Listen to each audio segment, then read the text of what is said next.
35 variety है वो कितना ज्यादा जर्मिनेट करती है और कितनी हेल्दी है, ठीक ना। ये ध्यान देना। जैसे आप लोग ये सामने देख रहे हो नेचुरल पोटास की 14.5% पोटास पड़ा हुआ है हमारा। यहाँ देखो सामने आप लोग इसको, इसलिए देखो आप यहाँ देखोगे तो इससे और इससे इसकी तुलना करोगे तो इसमें कुछ ना कुछ कमियां हैं, ठीक ना। ये देखो जर्मिनेट भी बहुत कम हुई है गन्ना, ठीक ना। तो इस तरह से जो 13235 COS 13235 हमारी वैरायटी है उसमें विभिन्न प्लांट के माध्यम से आप इसमें 7 ट्रीटमेंट देखोगे, ठीक ना। थोड़ा सा और इधर आ जाओ। ये देखो ये जो आपको दिख रहा है ये 60 kg प्रति हेक्टेयर से दिया गया है थ्रो MOP 16.5% के साथ। इसकी और इसकी तुलना करोगे तो कुछ ना कुछ इसमें भी आपको कमियां दिखेगी, क्योंकि वहां सिर्फ 15% से इससे कम है ये, ठीक ना। सिर्फ इससे 15% कम है और आपको कुछ ना कुछ इसमें मिश्रण दिखेगा। ये हमारी 13235 की वैरायटी जो है, आप फिर यहाँ देखो 45 kg पे, फिर उससे ये कहीं ना कहीं कम दिखेगा। मतलब मेरे हम लोग का परीक्षण करने का मतलब ये है कि जो हमारी ये 7 ट्रीटमेंट्स हैं हम लोगों ने इसको 3 रिप्लिकेशन में तैयार किया हुआ है। 3 रिप्लिकेशन में देखोगे आप लाइन से ये हमारी, जैसे कभी भी हम प्लाट को कैसे एक्सपेरिमेंट डिजाइन और कैसे करते हैं थोड़ा उसके बारे में आप सुनना, ठीक ना। जैसे आप देख रहे हो हम लोगों ने इरिगेशन के लिए लगभग 60 सेंटीमीटर छोड़ा हुआ है, 60 से 90 सेंटीमीटर तक हो सकता है, और इसको लगभग हम लोगों ने 15 से 20 सेंटीमीटर तक किया हुआ है।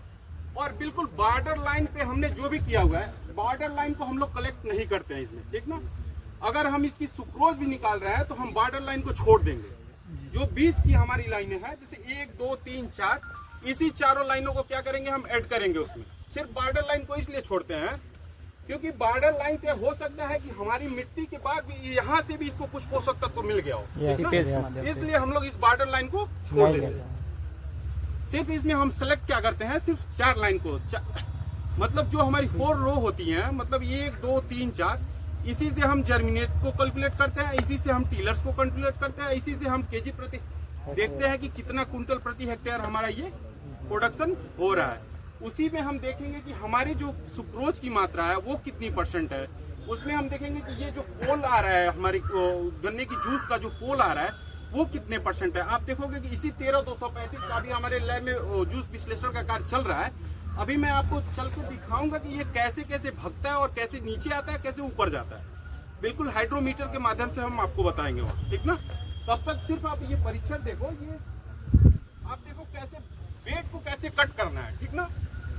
अभी भी आप लोग जाओगे MSc में तो आपको कोई ना कोई थेसिस वर्क मिलेगा, उस थेसिस वर्क पे कोई टाइटल और ऑब्जेक्ट दोनों होगा, ठीक ना। उसके साथ आपको ट्रीटमेंट होगा, या तो T1 T2 T3 T4 T5 T6 7 तक जाएगा। वो हो सकता है कोई 10 T10 तक भी 10 भी ट्रीटमेंट ले सकता है कोई। जैसे मान लो कि आप, हमने यहाँ नेचुरल पोटास यूज किया हुआ है, आप हो सकता है पॉलिट्री मीन ऑर्गेनिक करते हो, जैसे पॉलिट्री मीनवर से, वर्मी कंपोस्ट है, कंपोस्ट के माध्यम से, उसके माध्यम से आप कर सकते हो। जैसा जैसा आपको टाइटल मिल सकता है, जैसे आपको मान लो कि मिल गया आपको मस्टर्ड पे वर्क करने का, किस ग्रुप सेलेक्ट किए हो, कितना एरिया आपका